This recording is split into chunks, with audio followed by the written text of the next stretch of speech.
भूतं च भव्यं च सर्वं यश्चाधितिष्ठति स्वर्यस्य च केवलं तस्मै ज्येष्ठाय ब्रह्मणे नमः। नमस्ते सतेते जगत्कारणाय नमस्ते चिते सर्वलोकाश्रयाय नमो द्वैतत्वाय मुक्तिप्रदाय नमो ब्रह्मणे व्यापिनो शाश्वताय। ओम शांति शांति शांति। परम पूजनीय हमारी माताओं और बहनों, परम सम्मानी धर्म और राष्ट्र प्रेमी सभी महानुभाव, आत्मवर प्यारे बच्चों, भाइयों और बहनों, 24 अक्टूबर 1945 को जब यूनाइटेड नेशन ऑफ ऑर्गेनाइजेशन की स्थापना की गई तो उस समय दुनिया के विचारशील लोगों ने एक चिंतन प्रस्तुत किया कि पूरे विश्व में 4 प्रकार की विषमताएं हैं और इन विषमताओं से लड़ने के लिए सारे संसार को तैयार होना पड़ेगा और सारे संसार को संघर्ष करना पड़ेगा। उसमें पहली विषमता उन्होंने बताया स्त्री और पुरुष की विषमता। मानव जाति में पुरुष इसलिए श्रेष्ठ है क्योंकि उसके पास सब पावर है, स्त्री इसलिए श्रेष्ठ नहीं है क्योंकि वो पावरलेस है। दूसरी उन्होंने बताया जाति की विषमता। कोई व्यक्ति इसलिए श्रेष्ठ है कि वो इस जाति का है और कोई व्यक्ति इसलिए श्रेष्ठ नहीं है क्योंकि वो इस जाति का नहीं है। तीसरा कहा आर्थिक विषमता। कोई व्यक्ति श्रेष्ठ इसलिए है क्योंकि वो पैसे वाला है और कोई व्यक्ति श्रेष्ठ इसलिए नहीं है क्योंकि उसके पास पैसा नहीं है। और चौथी विषमता बताई गई रंग भेद की विषमता। कहा वो इस कलर का है, व्हाइट है, येलो है, ब्लैक है, रेड है, इसलिए वो इंसान अच्छा या बुरा है। तो दुनिया में सबसे आज हम बात करेंगे आधी धरती और आधे आकाश की। आधी धरती और आधा आकाश नारी जाति का है। हम पहले यहां ये सोचते हैं क्या प्राचीन काल में ऐसे संगठन बनाने की आवश्यकता पड़ी थी? क्या प्राचीन काल में ऐसी सोच लाने की आवश्यकता पड़ी थी? तो हम गर्व से कहते हैं ऐसे संगठन की कोई आवश्यकता नहीं थी। वह आवश्यकता इसलिए नहीं थी क्योंकि जो डिवाइन लॉ, यूनिवर्सल लॉ, सृष्टि का संविधान वेद है, वेद आज सारे दुनिया के लोग इस बात से सहमत हैं कि मानव की लाइब्रेरी की सबसे प्राचीन पुस्तक है, उसका नाम ऋग्वेद है।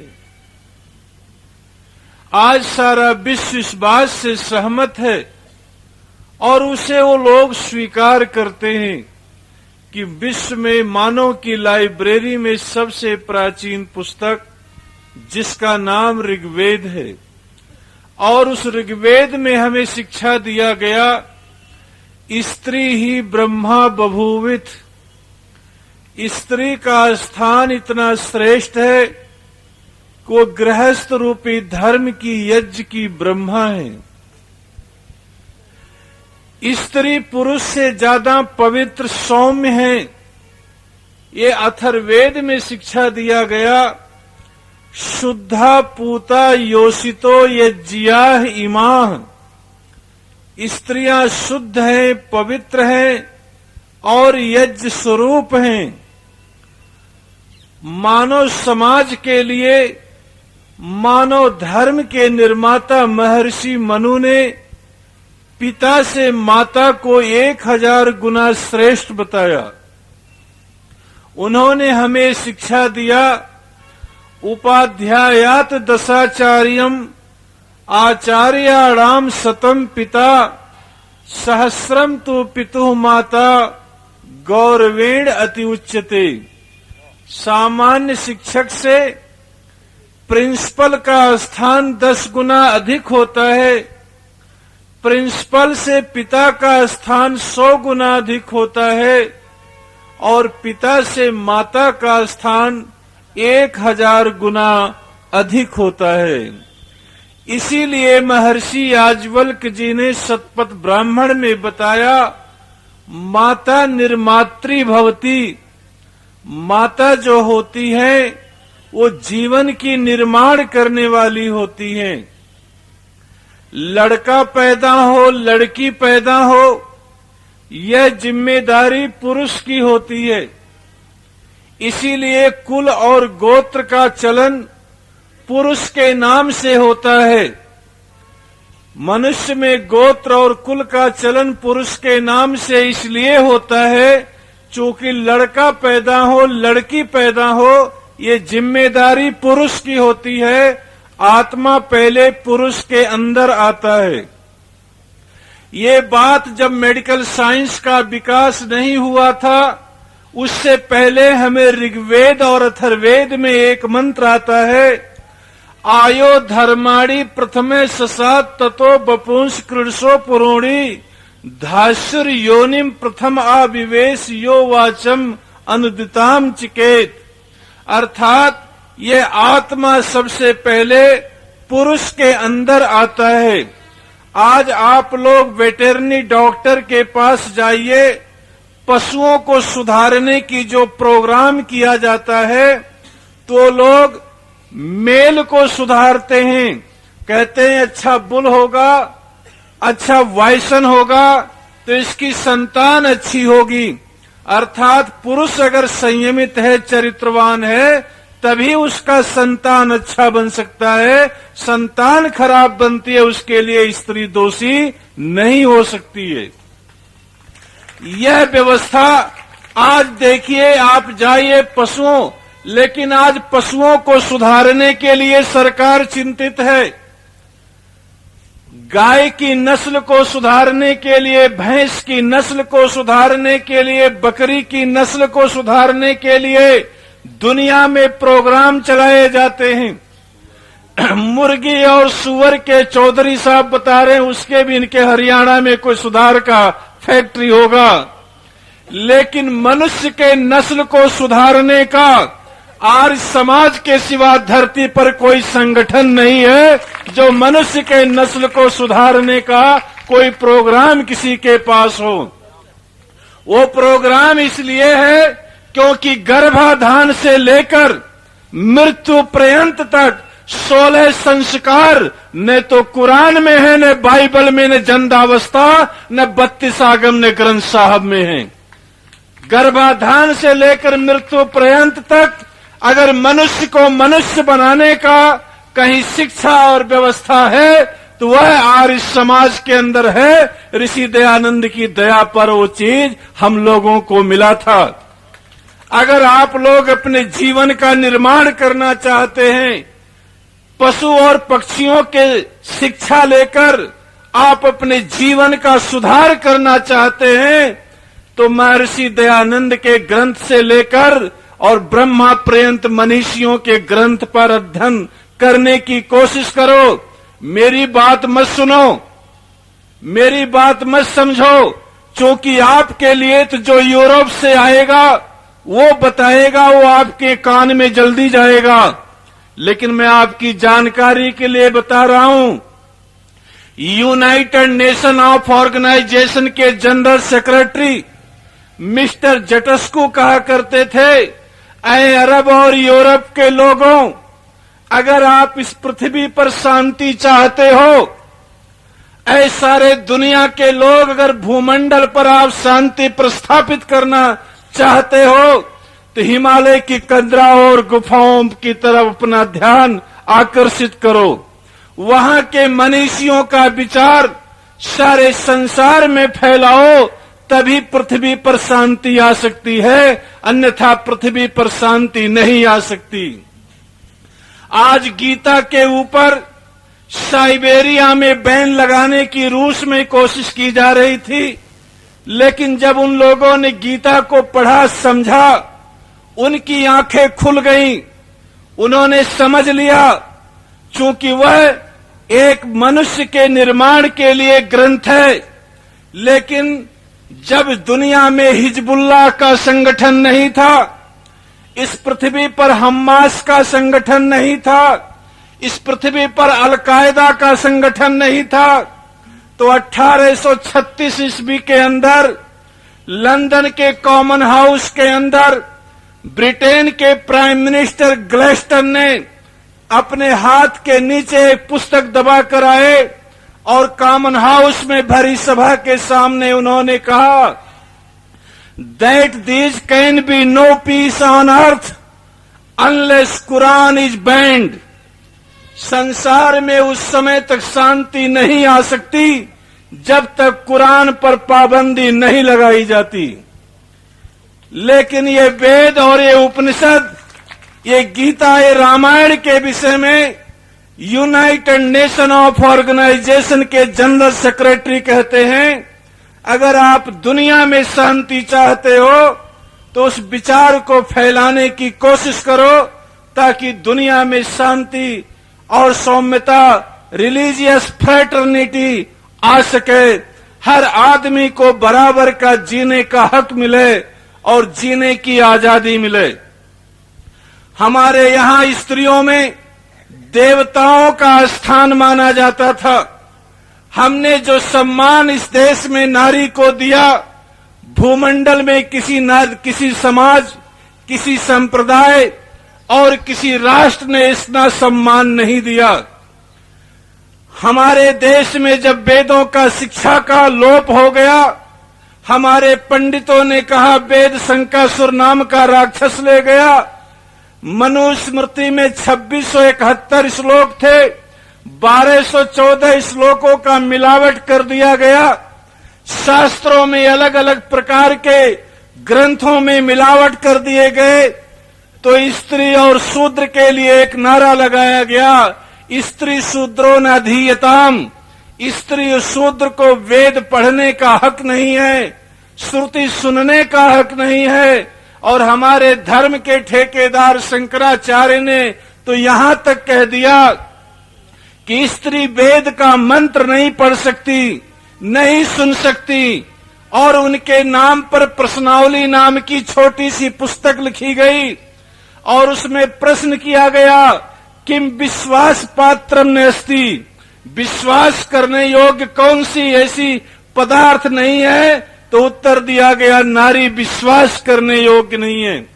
हमारे देश में बहुत बड़े महान संत महात्मा कबीर जी ने हमें शिक्षा दिया, एक तरफ काली नागिन हो और एक तरफ स्त्री हो तो नागिन को पकड़ लेना चौधरी साहब अच्छा है, स्त्री को अगर डस लेगी तो जिंदगी खराब हो जाएगी।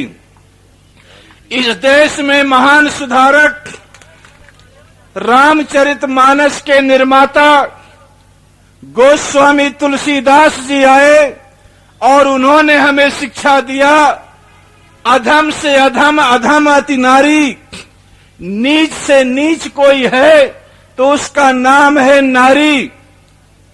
और कहा, शूद्र गंवार ढोल पशुनारी, इन्हें ताड़ना के अधिकारी। ये संदेश हमारे धर्म के बहुत बड़े ठेकेदार आज से 400 वर्ष पहले गोस्वामी तुलसीदास जी ने हमें दिया। शंकराचार्य जी की ये सोच थी, महात्मा कबीर की ये सोच थी और गोस्वामी तुलसीदास की इस प्रकार की सोच थी। और इसके अलावा महात्मा बुद्ध जी इस देश में आए, उनके वहां मठों में नारियों के प्रवेश करने पर वर्जित था, स्वतंत्र उनको मठ बना करके दिए गए, अलग से बिहार बनाए गए। उनकी भी बड़ी अपरंपार लीला थी। अलग अलग इस प्रकार से जो समेटिक वर्सेल रिलीजन थे, वहां पर तो कहना ही क्या है। वहां कहते थे स्त्रियों को जन्नत नहीं मिलती। जब स्त्रियों को जन्नत नहीं मिलती तो हैदराबाद में पंडित रामचंद्र दहलवी ने पूछा, कहा मौलाना साहब, जब स्त्रियों को जन्नत नहीं मिलती है तो जन्नत में हूरे कहां से आएंगी और कहां से टपकेंगी? उनके लिए कहीं स्पेशल सॉरी यार। तो मौलाना साहब कोई उत्तर नहीं दे पाए। कोई संविधान व्यवस्था उनके पास नहीं थी। लेकिन इस धरती पर धन है मैडम मील का, जो उन्होंने यूरोप में क्रांति की मशाल जलाई, कॉमन हाउस में पुरुषों के ऊपर कुर्सियां फेंका और कहा, torrent is no him pride but restrict to टॉरेक्टर। अत्याचार करने वाला उतना पापी नहीं है जितना अत्याचार को सहन करने वाला है। यूरोप में मैडम मील की क्रांति और भारत में उस देव दयानंद धरती पर आए और उन्होंने सारे अज्ञान पाखंड के खिलाफ, जिस मनु के नाम पर स्त्रियों को प्रताड़ित किया जाता था, ये जो पवित्र का अधिकार छीन लिया गया, सब कुछ कर लिया गया। हमारे यहां गुजरात में एक स्वामी नारायण संप्रदाय है, वो तो स्त्री अगर मंच पर बैठे हैं तो वहां बैठना पसंद नहीं करते। हमने कहा, महाराज आप पैदा कहां से हुए थे? तो कहते हैं चुपचाप रह जाते हैं। वो स्त्री को क्या क्या काम करते हैं वो किसी से छिपा नहीं है उनका। हर महीने होलसेल में सीडी आती है उनकी, और न जाने क्या क्या कुकर्म करते हैं। तो धर्म के नाम पर पाखंड के चलाते रहे और धर्म की दुकानें बिकती रही। लेकिन वो देव दयानंद धरती पर आकर महर्षि मनु के 6 श्लोक हमें समझाए। संतुष्टो भार्या भर्त्रा, भर्त्रा भार्या तथैव यस्मिन्नेव नरे नित्यम कल्याणम तत्र वै ध्रुवम।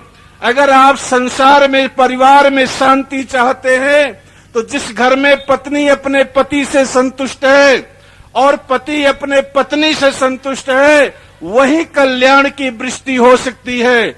महर्षि मनु ने हमें इस शिक्षा दिया, यदि ही स्त्री न रोचेत पुमांसम न प्रमोदयेत अप्रमोदात पुनः पुंसम प्रजनम न प्रवर्तते। अगर स्त्री हमें इच्छा प्रकट न करे तो उनके साथ हमें किसी प्रकार का संबंध प्रस्थापित नहीं करना चाहिए। इसीलिए कहा, तस्मात् एता सदा पूज्या भूषणाच्छादनाशनई, तस्मात् एता सदा पूज्या भूषणाच्छादनाशनई। इसलिए हमें स्त्री की हमेशा पूजा भूषण से, आभूषण से, वस्त्र से, भोजन से नित्य प्रति करना चाहिए। अगर हम कल्याण चाहते हैं, अपना सम्मान चाहते हैं। महर्षि दयानंद ने हमें मनु का श्लोक ये भी सुनाया, यत्र नारीयस्त पूज्यन्ते रमन्ते तत्र देवता। इन विचारों का परिणाम क्या निकला? जहां मियां लोग के लिए हूरे जन्नत की थी, उसी इस्लामिक कंट्री में, पाकिस्तान और बांग्लादेश में स्त्रियों ने हुकूमत करके दिखाया कि हमारे पास कितनी बड़ी क्षमता है।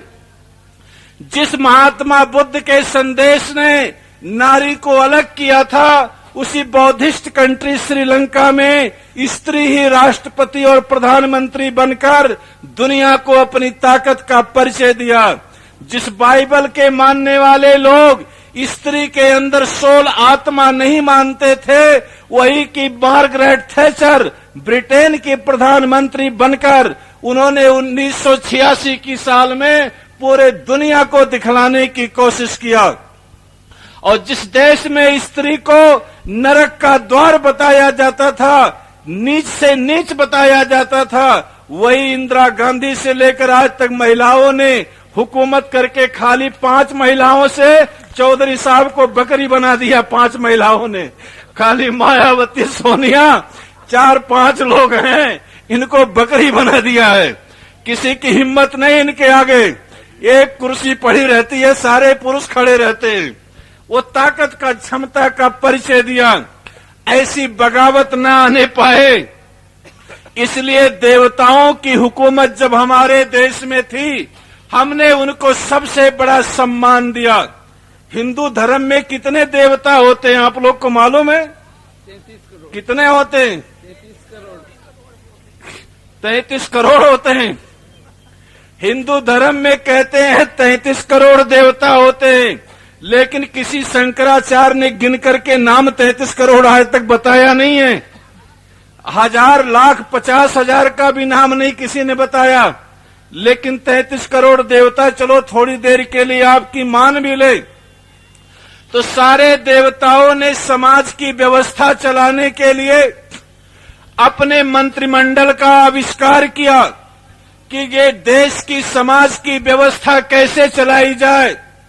तो सारे आज जैसे पॉलिटिशियन गवर्नमेंट बनाते हैं, तो फाइनेंस मिनिस्टर सबसे समझदार को देते नहीं देते। तो सारे देवता लोगों ने मिलकर कहा कि फाइनेंस मिनिस्टर किसको बनाया जाए। तो देखा सारे पुरुष देवता निकम्मा निकले। कोई ने इकोनॉमिक्स की पढ़ाई नहीं करी थी, किसी को इकोनॉमिक्स का नॉलेज नहीं था, एमबीए की पढ़ाई नहीं की थी। सारे पुरुष देवता निकृष्ट और निकम्मे निकले, कोई योग्यता नहीं आई। तो सारे 33 करोड़ देवता ने कहा लक्ष्मी जी को फाइनेंस मिनिस्टर बनाओ। बोलो, लक्ष्मी लड़की थी लड़का था? लड़की थी। तो लक्ष्मी जी को फाइनेंस मिनिस्टर बना दिया। जब पुरुष को पैसे की आवश्यकता होती तो हाथ जोड़ते किसके पास? सारे हिंदू लोग लक्ष्मी के पास जाकर हाथ जोड़ते हैं। चलो पैसा कमाना एक अलग बात है, इकोनॉमी जनरेट कर लिया, पैसा कमाना एक अलग बात है, पैसे की सुरक्षा करना एक दूसरी बात है। अगर ताकत नहीं होगी तो घोड़े का माल गधे खाएंगे, लूट कर कोई ले जाएंगे। ये हुआ डिफेंस मिनिस्टर किसको बनाया जाए। तो जितने पुरुष थे, किसी की गधा सवारी थी, किसी की पोठिया, पोठिया को क्या कहते हैं इधर? ओ शंकर जी की सवारी क्या है? बैल, बैल, गुजराती में उसको पोठिया कहते हैं।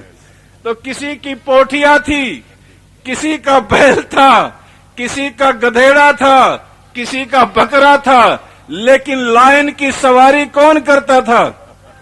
कोई पुरुष देवता की आप बता दो 33 करोड़ में किसी की लायन की सवारी है? कोई गरुड़ पे चलता था, कोई बैल पे चलता था, लेकिन लायन की सवारी, टाइगर की सवारी कौन करती? तो इसलिए सारे देवता ने कहा डिफेंस मिनिस्टर दुर्गा जी को बना दो। अब फाइनेंस मिनिस्टर बनने की योग्यता इनमें नहीं रही, डिफेंस मिनिस्टर बनने की योग्यता नहीं रही। तो लोगों ने विचार किया, संस्कार के बिना शक्ति और संस्कार के बिना संपत्ति दोनों विनाश को आमंत्रित करती हैं। तो इसलिए एजुकेशन मिनिस्टर किसको बनाया जाए? जो दुनिया को संस्कार दे सके, समृद्धि दे सके, ज्ञान दे सके, एजुकेट कर सके। तो सारे पुरुष उसमें फेल हो गए। एजुकेशन मिनिस्टर किसको बनाया गया? सरस्वती जी को बनाया गया। अब चलो संस्कार आ गई तो सभ्यता आया, लोग भूखा सो करके तो उठें, लेकिन शाम को कोई भूखा न सोए तो फूड मिनिस्टर किसको बनाया जाए? फूड एंड सप्लाई मिनिस्टर ते हुआ अन्नपूर्णा जी को बनाया जाए। वहां भी पुरुष कोई काम नहीं, कामयाब नहीं हुए। अब बोलो पुरुष अच्छे कि स्त्री अच्छी? स्त्री अच्छी है, पुरुषों से अच्छी है? दोनों अच्छे हैं। दोनों तो अच्छे होते तो कोई गधेड़ा कोई बैल पे नहीं बैठता। चले गए, कुछ भी नहीं हुआ। लेकिन जो इतनी पूज्य हमारे समाज ने रखा था, ऐसी देवियों को ये हिंदू समाज, एक पशु होता है, उसको पैदा होने का राइट्स है। पशु पैदा होता है और जब कसाई काटता है तो जबान से चिल्लाकर प्रतिकार करने का राइट्स है। लेकिन इस धन्य है बेदर्द समाज ने हमारी प्यारी बेटियों को न चिल्लाने का राइट्स दिया, न प्रतिकार करने का राइट्स दिया, न वकालत करने का राइट्स दिया। वो पेट के गर्भ के अंदर ये बेदर्द समाज उसको खत्म कर देने के लिए एक नया तरीका अपना लिया।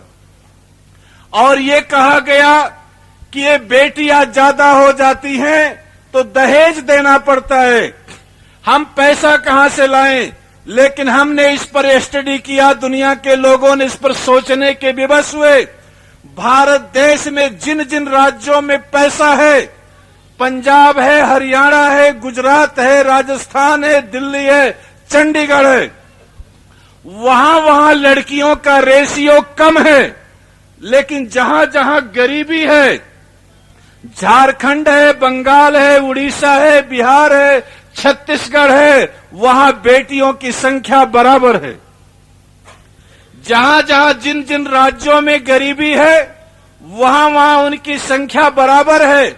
और जहां जहां अमीरी है, वहां वहां उनकी संख्या कम होती जा रही है और उनकी संख्या बिल्कुल खत्म होती जा रही है। चमकौर साहब में एक बार गया, वहां की कलेक्टर गुरमीत कौर ने मुझे बताया था 2006 में, कहा स्वामी जी पूरे हिंदुस्तान में तो मालूम नहीं, हमारे चमकौर साहब में 1000 में 613 लड़कियों का रेशियो है। हमारे यहाँ गुजरात में अभी पटेल समाज ने 15-15 लाख लोगों का सम्मेलन किया। जहां उंजा उमिया माता जी रहती हैं, वहां 1000 पे 700 लोगों का रेशियो लड़कियों का है। अगर इस तरह से संख्या घटती जाएगी तो क्या पुरुषों को बाबा बनाओगे कि क्या ले जाओगे उनको? किधर जाएंगे ये लोग? अगर इस प्रकार की अराजकता क्यों फैलेगी? आप जहां पर ये अनबैलेंस होते हैं, आप रूस में जैसे मैं कहना चाहता हूं, आज 7 बजे के बाद हमारी अकेली बेटी दिल्ली शहर में नहीं घूम सकती। अकेले जाकर के वो नहीं सुरक्षित हैं। दिल्ली में सुरक्षित नहीं है, नॉर्थ इंडिया में सुरक्षित नहीं है, लेकिन गुजरात में 12 बजे के बाद अकेली बेटी उस चौथी सिनेमा देखकर वो घर वापस आ सकती है।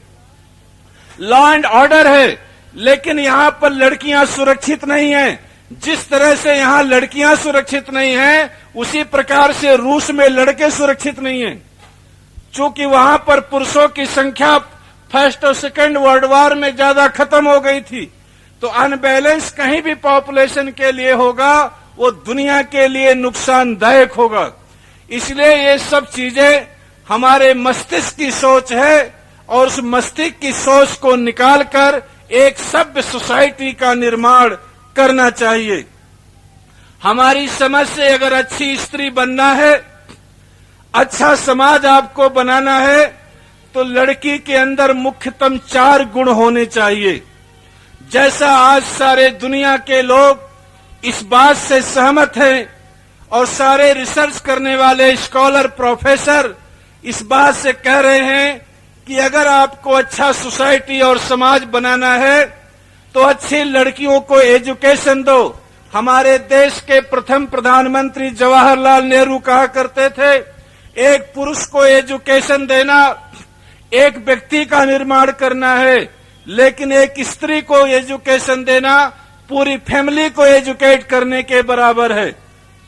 लेकिन हमारे देश में ऋषि दयानंद जी ने हमें इतना ऊंचा स्थान दिया था कि स्त्री का मान सम्मान और इज्जत उनको संतुष्ट होना चाहिए, उनकी हमेशा पूजा होनी चाहिए। जब इस प्रकार की व्यवस्था हमारे समाज में थी तो इस तरह से वकालत करने की आवश्यकता नहीं थी। आज कहा जाता है कंस पापी था, मैं तो कहता हूं कंस बहुत बड़ा धर्मात्मा था, क्योंकि देवकी के संतान को पैदा होने की इजाजत देता था। आज तो कंस के ऐसे बाप घर घर बैठ गए हैं कि जो देवकी की संतान पेट से निकलने नहीं दे रहे हैं, निकलने से पहले उसको मार डाल रहे। कंस की क्रूरता से ज्यादा क्रूरता आज का इस समाज ने अपना लिया है। उसे सोचना पड़ेगा और उसे समझना पड़ेगा। जब हिंदुस्तान में लड़कियों को पढ़ने के लिए फ्रीडम नहीं थी, स्कूल और कॉलेज में जाने की इच्छा नहीं थी, सारी दुनिया में लड़कियों को शिक्षा नहीं थी, तो लड़कियों को कोई पैर की जूती बताता था, कोई खेतियां बताता था, कोई कमजोर बताता था। लेकिन जब लड़कियों को पढ़ने का मौका मिला, सारे समाज की सिविलाइजेशन ने उनको बराबर का हक दिया। तो 2001 की साल में जो वर्ल्ड वेल्थ इकोनॉमिक प्रोडक्शन की रिपोर्ट जो आई, सारी दुनिया की रिपोर्ट ने आंखें खोल दी कि आज सारे विश्व में जितनी इकोनॉमी जनरेट हो रही है उसमें 65% लड़कियां कर रही हैं, लड़के सिर्फ 35% कर रहे हैं। पूरे विश्व की जितनी इकोनॉमी जनरेट हो रही है, ये 2001 में वर्ल्ड वेल्थ इकोनॉमिक प्रोडक्शन की रिपोर्ट है, और उस रिपोर्ट के अंदर ये बताया गया कि पूरे विश्व में जितनी इकोनॉमी जनरेट हो रही है उसमें 65% लड़कियां कर रही हैं, लड़के सिर्फ 35% कर रहे हैं।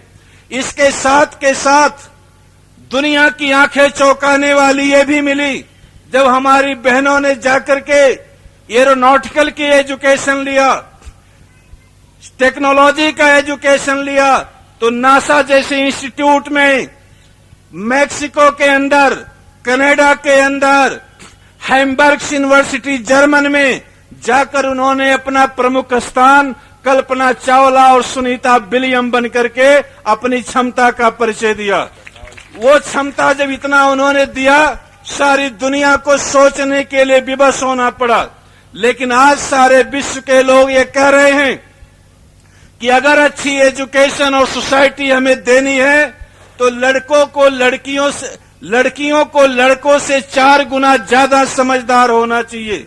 लड़कियों को लड़कों से 4 गुना ज्यादा समझदार इसलिए होना चाहिए कि उन्होंने कहा लड़कियों को सबसे